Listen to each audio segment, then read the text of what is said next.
तो बेटा हालांकि ऐसा कर नहीं सकता, दुरुपयोग नहीं कर सकता, लेकिन उसको लगेगी योग्य है दोनों व्यक्ति, तो दोनों को नौकरी दे सकता है बिना किसी इंटरव्यू के, बिना किसी।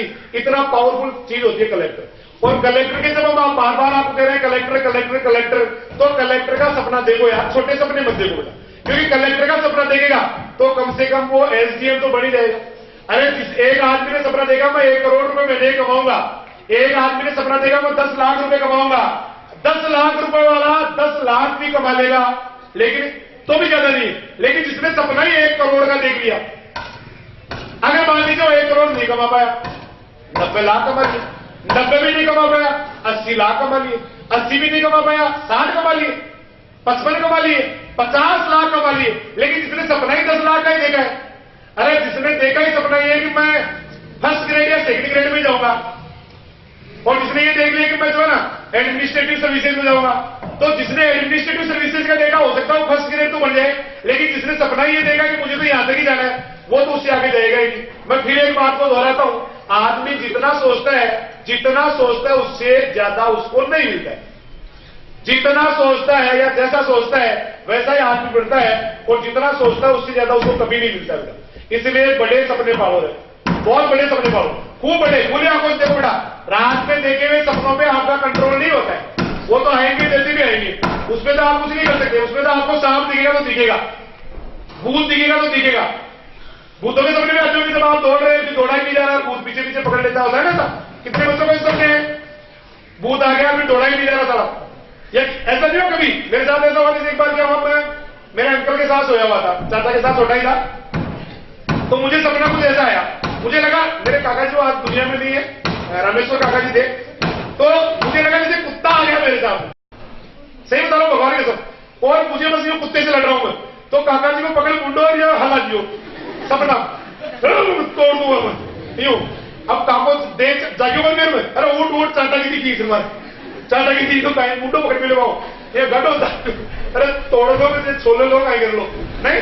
तो उन सपनों में तो बस की उन सपनों में तो बेटा अपना बस नहीं होता है, लेकिन खुली आंखों से सपने आप देख सकते हैं अपनी मर्जी के अनुसार। आप अपने आप को मेरिट आते हुए देख सकते हैं, आप अपने आप को 90% 95% बढ़ाते हुए देख सकते हैं, और जैसा आप देखोगे ना, जैसा अपने आप को मानोगे ना बेटा, वैसा ही आपको बनना है, वही बनोगे आप। मैंने कहा ना वो के वही बनोगे रहे। जो कलेक्टर के सपने देखता है वो कलेक्टर बनता है, जो कंडक्टर के सपने देखता है वो, मैंने खुद ने बनाया, मैंने कहीं सुना नहीं है। कलेक्टर और कंडक्टर मुझे एक ही शब्द लगे दोनों। जो कंडक्टर के सपने देखता है वो कंडक्टर ही बनता है, जो कलेक्टर के देखता है वो कलेक्टर ही बनता है। और जब सपने ही देख रहे हैं तो छोटे के देखे, छोटे के देखे, अरे मन के लड्डू फीके जो किसी, मैंने जैसे मैं कई बार बायोलॉजी में कहता रहता हूं, पराशर की सब्जी कहते रहते हैं भाई नमक का घोल या चीनी का घोल, तो बच्चों कह रहा हूं भाई नमक का घोल क्यों है? जब मानना ही अपने को, लाना नहीं है, मानना ही है भाई अंगूर को चीनी के घोल में रखना है, नमक में रखना है, तो नमक का क्यों? चीनी के घोल में रखेंगे ना, अरे चीनी के घोल में रखेंगे ताकि उसका पानी बाहर निकले अंगूर का, और वही पराशर हो जाए, तो ये चीज है। अब सपने देखने में बेटा माता पिता का कोई योगदान नहीं होता, सपने तो आपको खुद को देखने होते हैं। अगर सपने देखने में माता पिता का योगदान होता तो एक मजदूर का बेटा जिंदगी में कभी आईएएस नहीं बन सकता, क्योंकि मजदूर तो जानता ही नहीं बेचारा कि आईएएस क्या होता है। अरे क्यों बन जाता है मजदूर का बेटा आईएएस, क्यों बन जाता है? अनिल जायसवाल का नाम सुना होगा, 30वीं रैंक थी, मुझे एग्जैक्ट सन तो याद नहीं, 2002 या 5 के आसपास में आईएएस बने थे, पूरे ऑल इंडिया में उसकी 30वीं रैंक थी। जब उसको यह पूछा गया कि आप आईएएस कैसे बने, इंटरव्यू था, एक लड़की होती है वो उससे पूछती है कि सर आपने ऐसा क्या किया, आपके कहां से आपके दिमाग में आइडिया आया कि आप जो है ना इतनी बड़ी पोस्ट पे पहुंच गए। तो उसने जो कहा ना बेटा, हो सकता है आपकी आंखों में आंसू आए नहीं है, लेकिन जब मैं इसको सुनाता हूं तो मेरी आंखों में पानी चला जाता है। उसने ये कहा कि एक बार मैंने अपने पिताजी से 50 रुपए किताबों के लिए मांगी, शाम का टाइम था, मेरे पिताजी को कहा पिताजी मुझे 50 रुपए चाहिए, 50 रुपए से मुझे किताबें खरीदनी है। और अनिल जायसवाल के जो पिताजी थे वो सुबह जल्दी रिक्शा लेके निकल गए, दिन भर उन्होंने रिक्शा चलाई, रिक्शा जानते हो ना, टेम्पो नहीं, रिक्शा, साइकिल पे जो पेट्रोल चलता है, दिन भर उन्होंने रिक्शा चलाया बेटा। रिक्शा चला के सारे दिन बरसात होती रही, शाम को आते ही उन्होंने अपने बेटे को 50 रुपए की देने के लिए बुलाया, बेटा ये ले 50 रुपए। तो अनिल जायसवाल ने यह कहा कि जब मैंने 50 रुपए पापा जी से लिए, उस समय मैंने पापा जी को देखा, वो बुखार से कांप रहे थे, उनको भयंकर बुखार था, उनको भयंकर बुखार था, और मुझे पता ही नहीं चला कि मेरे पिताजी को बुखार है, और मैंने उनसे 50 रुपए मांग लिए। वो दिन भर बरसात में बुखार में रिक्शा उन्होंने चलाया और 50 रुपए लाके मुझे दिए, और जब मैंने 50 रुपए लेके जब मैं दूसरे कमरे में गया तो मैं 2 घंटे तक रोया, 2 घंटे तक रोया कि यार इस आदमी का ऋण मैं कैसे चुकाऊंगा। जिस आदमी ने बुखार में, बुखार के अंदर जो है ना रिक्शा लेके पूरे शहर में चक्कर लगा रहा है मुझे 50 रुपए देने के लिए, तो इस आदमी का ऋण कैसे चुकाऊंगा। उसने जाके एक डायरी में अपने कुछ शब्द लिखे। अब वो शब्द मैंने कल कहा था भाई मैं आपको आज बताऊंगा, और वो शब्द कुछ ऐसे थे बेटा। उसने लिखा, ये शांति हमें जीने नहीं देगी, ये शांति हमें जीने नहीं देगी, कुछ ऐसा करो कि कोहराम मच जाए। ये सब थे उस आदमी के डायरी में लिखे हुए। बोला मैंने जाके लिखा, ये शांति जिंदगी में मुझे जिंदगी जीने नहीं देगी। अरे दोस्तों कुछ ऐसा करो कि दुनिया में कोहराम मच जाए। और वो दिन मेरी जिंदगी का ऐसा दिन था कि मैंने कभी पीछे मुड़ के देखा ही नहीं, पूरी ताकत लगा दी कि उस आदमी का, उस माँ का जिसने मेरे पर विश्वास किया है, दिन भर बुखार में रिक्शा चला के मुझे 50 रुपए लाके दिए, इस आदमी का ऋण मैं कैसे चुकाऊं। बस ये छोटी सी बात बेटा उसको अनिल जायसवाल को कलेक्टर बना दिया, थोड़ी सी बात। अब आपके पिताजी भी जो है बेटा, बहुत बार ऐसा होता है कि आपके पिताजी भी कुछ इसी तरह से जो है ना कई परेशानियां भोग के आपको 2 रुपए लाके देते हैं पढ़ने के लिए, लेकिन कुछ ही लोग होते हैं जो उनकी भावनाओं को समझ पाते हैं। बहुत कम लोग होते हैं, बहुत कम बेटा। अरे मेरे पिताजी लकड़ियां काट के रात को सोते थे ना, ईमानदारी से कह रहा हूं बेटा, बहुत क्यों, अब भी कई बार वो, अब तो कह रहा उनके दर्द रहता है, लेकिन वो रात को कर रहा करते थे, बहुत बुरी तरह से कर रहे थे, वो पता नहीं कैसे नींद में अपने आप ही कर रहे थे। और जब वो कर रहे थे ना, ईमानदारी से कह रहा हूं, अगर मैं जग गया उस कर रहा को सुनने के लिए, तो फिर मुझे नींद नहीं आती पूरी रात। फिर तो मैं ये कहता था कि यार क्या सवाल, मैं क्यों आया हूं इस दुनिया में। अगर मेरे जन्म लेने के बाद में या मेरे बड़े होने के बाद में अगर मेरे पिताजी कर रहे दर्द से कर रहे थे, मैं भी सुबह से लेकर शाम तक से क्लास लेके जाता हूं, तो कई बार मुझे भी बेटा रात को 3 बजे वापस चल जाता हूं, 4 बजे। क्यों? क्योंकि कई बार जो है हाथ पैरों में इतना दर्द रहता है कि सो नहीं पाते। तो वो तो पूरे ही उठा के लटको उठा के अकेले रख देते थे, बहुत ताकतवर। कई तो जारसी भी जो जिनके यहाँ उन्होंने खेलियां काटी है, बहुत ताकतवर, मतलब ताकत लगाते थे। तो जब वो रात को कर रहा करते तो मैं वास्तव में रोया करता था।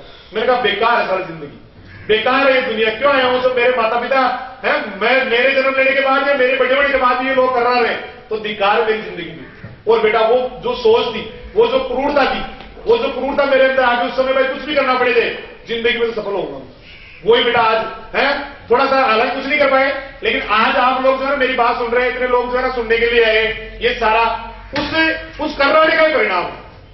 अरे कर्रानी का परिणाम है। मैंने देखा कई बार, कई लोगों को मैंने अपने ऑफिस में रोते हुए देखा बेटा। कई बार जेडी के लिए बच्चे को लेके आते हैं, कई बार स्कूल में बच्चे को लेके आते हैं, और वो ये कहते हैं कि सर जी मैं, और क्राइम अपराधी होते हैं वो, जिनके नाम से पूरा एरिया कांपता है, गुंडे होते हैं, बदमाश होते हैं, वो अपने बेटे को लेके कई बार जो बेटा ऑफिस में आके रोते हैं। बोला रमेश जी हमारी जिंदगी तो जैसे भी ये निकल गई, लेकिन इस मेरे बेटे को आप लायक बना दो, इसको अच्छा बना दो।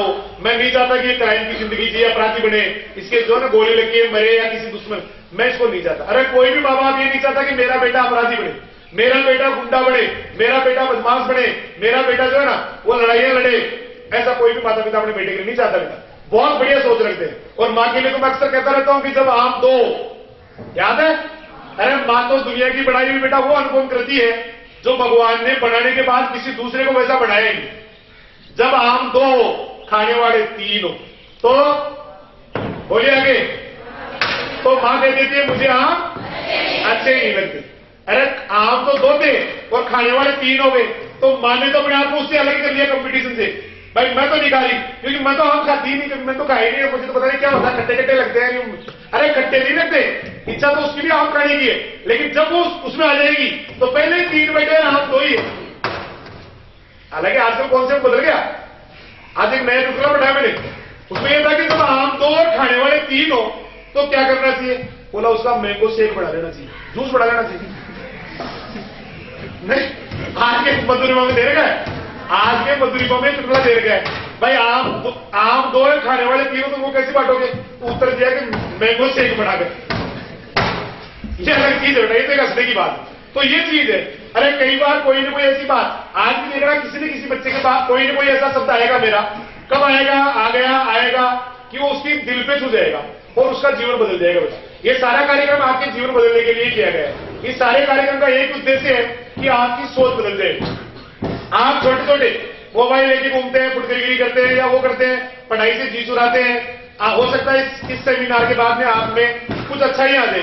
हो सकता, अरे पढ़ाने को तो सभी पढ़ाते हैं, सीएलसी में भी बढ़िया टीचर है, रेजोनेंस में बढ़िया टीचर है, और जॉबलेर में खुली हुई एसआर में भी बढ़िया टीचर है, और रेणवाल में खुली हुई किसी कोचिंग में वहां भी बढ़िया टीचर है, हिंगोड़िया की स्कूल में बढ़िया टीचर है, यहां भी सारी टीम जबरदस्त है। लेकिन पढ़ाना ज्यादा इंपॉर्टेंट नहीं है बेटा, नहीं बहुत इंपॉर्टेंट है। पहली बात तो मैं गलत कह रहा हूं, पढ़ाना बहुत इंपॉर्टेंट है, लेकिन उससे भी ज्यादा इंपॉर्टेंट है बच्चे से पढ़वाना।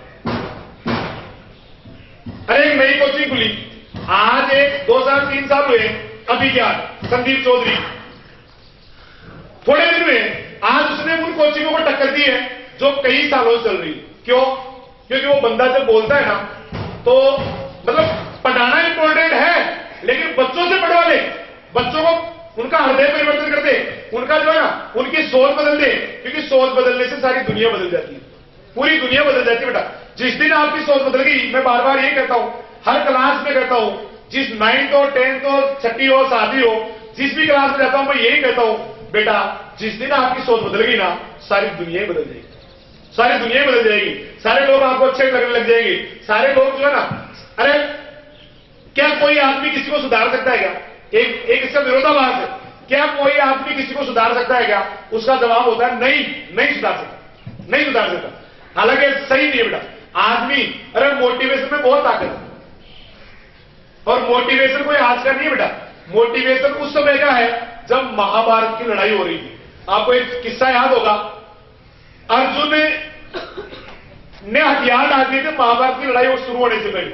उसने कहा कि मैं लड़ाई नहीं लड़ूंगा, मैं अपने पितामह को मारूंगा। जिस पितामह ने मुझे अपनी गोद में खिलाया, जिस गुरु द्रोण ने मुझे धनुष विद्या सिखाई, जिस भाई के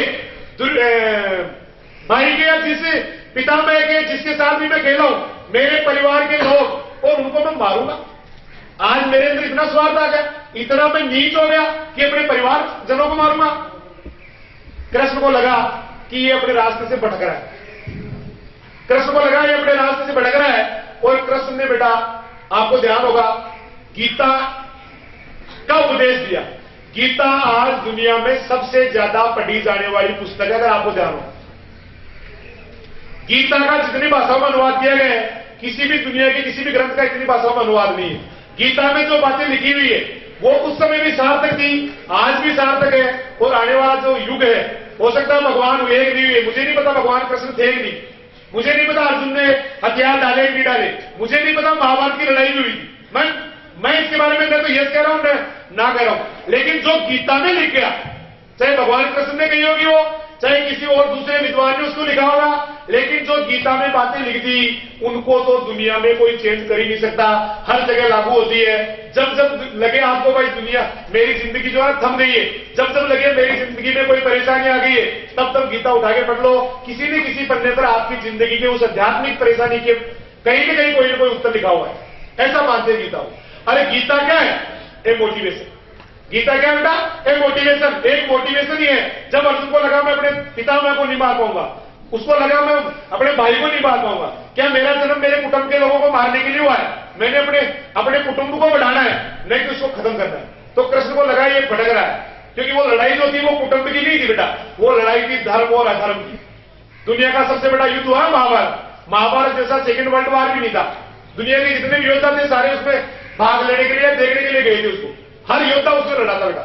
और उस समय तो जब भगवान ने गीता कही थी, गीता ए मोटिवेशनल ए स्पिरिचुअल बुक, उसको जब गीता कही थी तो ऐसा कहा जाता है कि जब गीता कही थी, जितने भी दिन उन्होंने गीता कही थी, उतने दिन पूरा संसार अपनी जगह थम गया था। पूरा संसार, जो पक्षी उड़ रहा था, उड़ते उड़ते उसके पंख वहीं रुक गए थे, जो पानी झरने में से गिर रहा था वो जगह रुक गया था, पूरी सृष्टि अपनी जगह रुक गई थी। सारे देवी देवता जो है ना उसको सुनने के लिए अद्भुत ज्ञान था उस समय का, आज का, उस वर्तमान का, भूत का, भविष्य का। गीता जैसा अद्भुत ज्ञान कभी धरती पे कभी हुआ ही नहीं। सारी पूरी सृष्टि के सारे योद्धा, खैर वो तो तभी गए थे, सारे देवता जो है ना उस गीता को सुनने के लिए वहां आ गए थे। और गीता सुनने के बाद अर्जुन ने अपना शस्त्र उठा लिया था कि नहीं, ये अर्जुन, ये गांडीधारी अर्जुन अब युद्ध करेगा। वो बेटा मोटिवेशन ही है। अरे कोई कहता मोटिवेशन से क्या होता है? मोटिवेशन से तो बेटा एक चींटी जो है ना पहाड़ को तोड़ देती है। एक मोटिवेशन से ही जो है ना, मोटिवेशन से ही एक मजदूर का बेटा आईएएस बन जाता है। मोटिवेशन तो बहुत ताकत रखता है। अरे मोटिवेशन से तो मैं कह रहा हूं पहाड़ चीर देते लोग।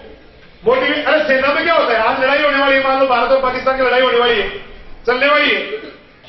अगर आदमी ये सोचे कि साला मैं मर जाऊंगा, मेरे गोली लग गई तो मैं तो ढेर हो जाऊंगा, मेरे बच्चे, मेरी बीवी, मेरे घरवाले, मेरी मां, मेरी ताई, लेकिन उनको बेटा उस समय ऐसा मोटिवेट किया जाता है कि कुछ नहीं इस दुनिया में है जो मेरा देश, मेरी मातृभूमि, मेरी कर्म भूमि, अगर इस पे किसी ने आक्रमण कर दिया और यही किसी के अधीन हो गई और मेरी बहन, मेरे भाई, मेरे माता पिता उनके ऊपर अत्याचार होने लग जाएंगे, वो लोग उनको जीने नहीं देंगे, है तो मैं फिर मेरा मतलब ही क्या इस दुनिया में? उनको ऐसे मोटिवेट किया जाता है कि साले बिड़ पड़ गए अकेला अरे ऐसे शहीद हुए भारत में, कहीं ऐसे योद्धा हुए जो बाद में शहीद हुए और उन्होंने अकेले ने 50 को मारा है। क्यों? क्योंकि उनको मोटिवेट ऐसे किया गया कि दुनिया, अगर देश चला गया तो कुछ नहीं रहेगा अपने पास।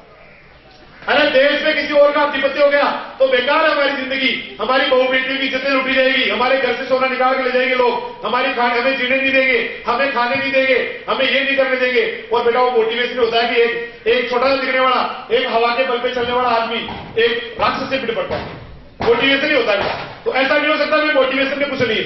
मोटिवेशन तो बहुत बड़ी चीज है बेटा, बहुत बड़ी चीज है। अर्जुन को मोटिवेशन नहीं मिलता तो महाभारत की लड़ाई अर्जुन और पांडव हार चुके थे। क्योंकि पूरी महाभारत का अगर किसी एक योद्धा की बात करें कि किसी एक योद्धा ने महाभारत में अहम रोल अदा किया हो तो भगवान वासुदेव के लिए कहते हैं, श्री कृष्ण भगवान के लिए कहते हैं। लेकिन अगर 2 नंबर पे किसी योद्धा की बात की जाए तो अर्जुन के लिए कहा जाता है। और अर्जुन ही अगर मान लो नीचे ऐसी स्थिति में आ गया कि वो आगे नहीं लड़ पा रहा तो महाभारत जो है ना पांडव हारे भी थे। ये चीज है। अब एक और मैं आईएएस की बात बताता हूं। एक आईएएस बिहार से बने थे, मुझे उनका नाम याद नहीं है, मैं नाम भूल गया। एक लड़की उनका इंटरव्यू लेती है तो उनको कहते हैं भैया आप कैसे आईएएस बन गए? तो वो कहता है कि मैं जब 5वीं क्लास में पढ़ता था